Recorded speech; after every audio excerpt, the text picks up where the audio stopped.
So let's move on to the mastery of skill capability level. People will begin here by perhaps not having any concept of mastery or what it may involve. And so you may not be able to imagine how mastery of Hung Gar and all it involves could be achieved by anyone. And I'm sure many people feel this way when they see athletes perform.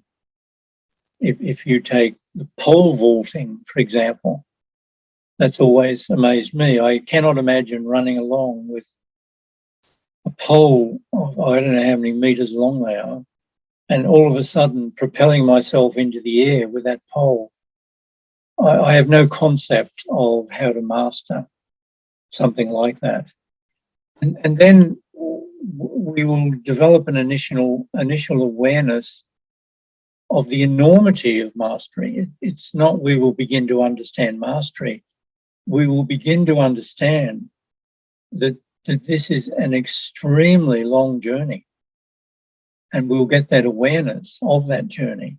We'll begin to know enough to realize that mastery of skill is only possible at the end of this long and difficult journey. And realizing that it's the preparation, the opportunity and commitment that are the keys to being able to succeed in developing that mastery. And then in order to move along that mastery of the skill, we need to develop and commit to an optimum training strategy. So we've had our training plan, how we're going to train, but now it's taking on a different level. We need to understand our strategy behind our training. We need to work with a sifu or teacher to develop and maybe even document suitable training strategy and plan. So we need to have a very good understanding of how we're going to do this. And we need to commit to it, to our own strategy and plan. And we need to retain that capability and focus on increasing skill in all that has been learned previously. We are in a continuous process of learning a new skill, coming to a realization and going back and applying what we've learned onto things that we've learned so far.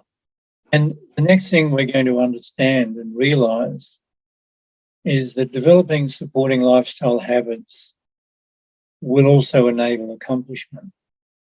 So now we're moving a little bit outside the Hung Gar, and we're realizing that how we live our life, our lifestyle, and how that supports the things that are critical to our further skill development and improvement.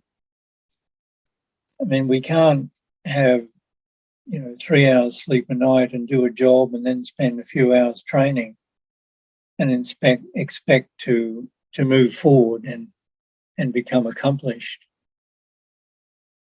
So our lifestyle becomes a very important part.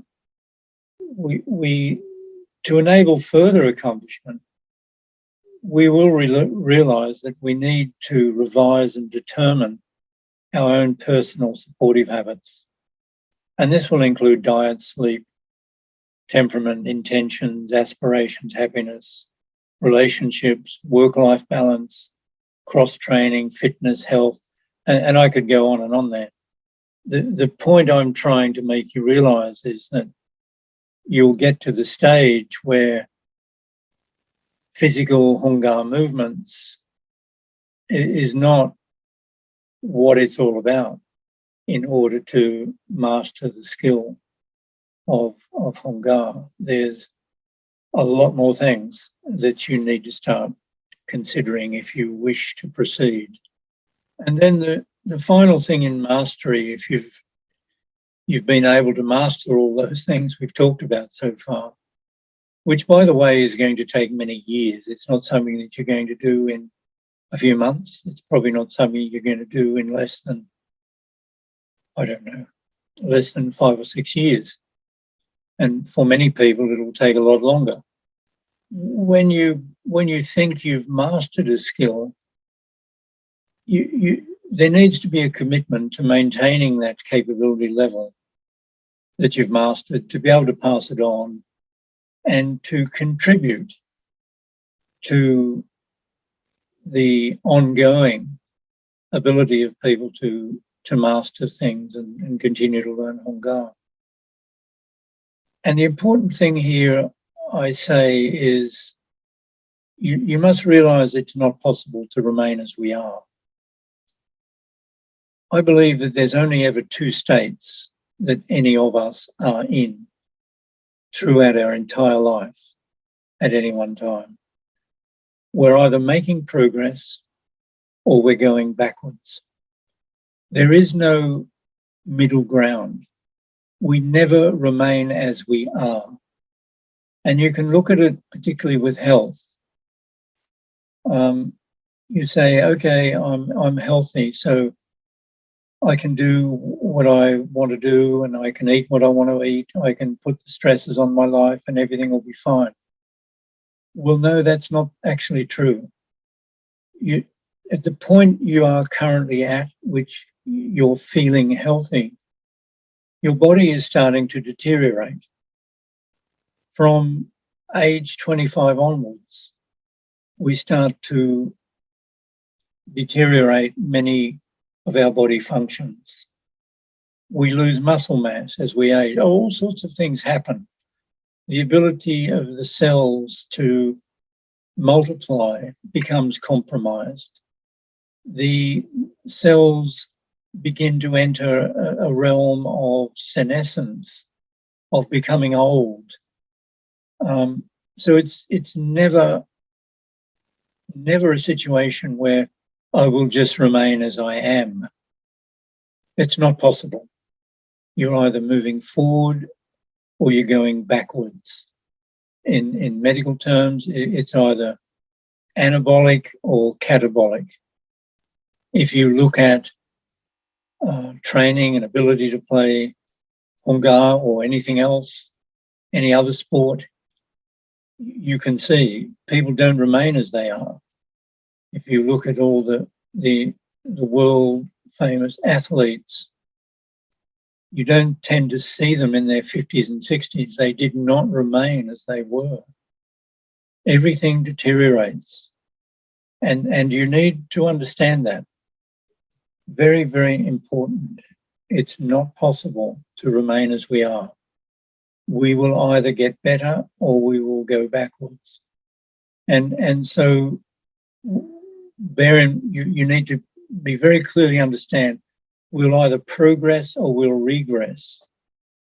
And you need to determine what you're going to do to deal with that. Will you work harder so that you will progress for longer? Will you change your diet and your lifestyle so that you're able to do more and be able to progress on into further years? The possibilities extend way beyond our experiences to date.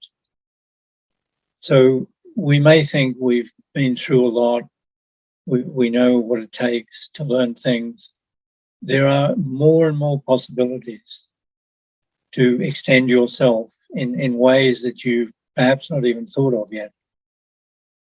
And it's important to commit to your skill retention, how you're going to do that and how you're going to try to get some degree of continuous improvement.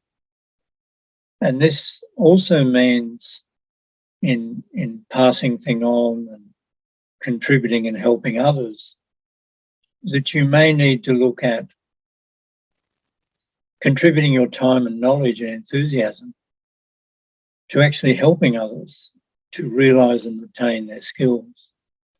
And that may help you in realizing and retaining your own skills. So it becomes an important part. And obviously, you're only going to do this once you've got to that, what you want to call as mastery of the skill. Even though I've been playing a long time, perhaps longer than most, I'm not in a position to say, have I mastered the skill? I think I'm still moving forward, and I hope I can continue to do that for a little longer. So that brings me to the end of this capability maturity model or framework for student development. And I hope you've got some benefit out of understanding all of that and making the whole learning of Hung Gar a little bit less daunting. You know what's in front of you.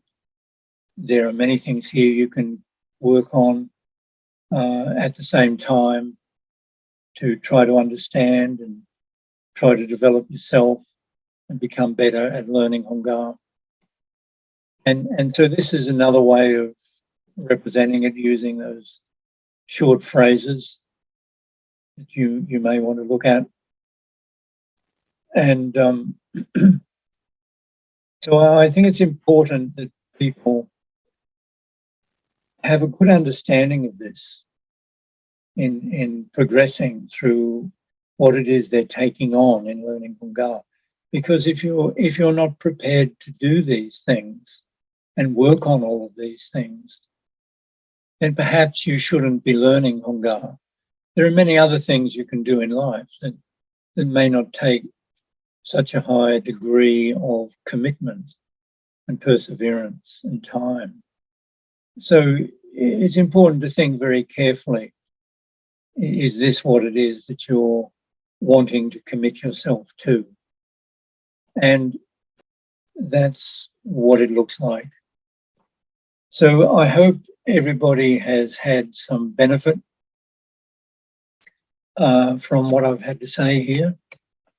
And you can keep on learning Hung Gar, and now you can understand a little bit more about what you need to do and what your Sifu or teacher needs to be mindful of in helping you to progress. So thanks very much, and I'll see you all in the next video.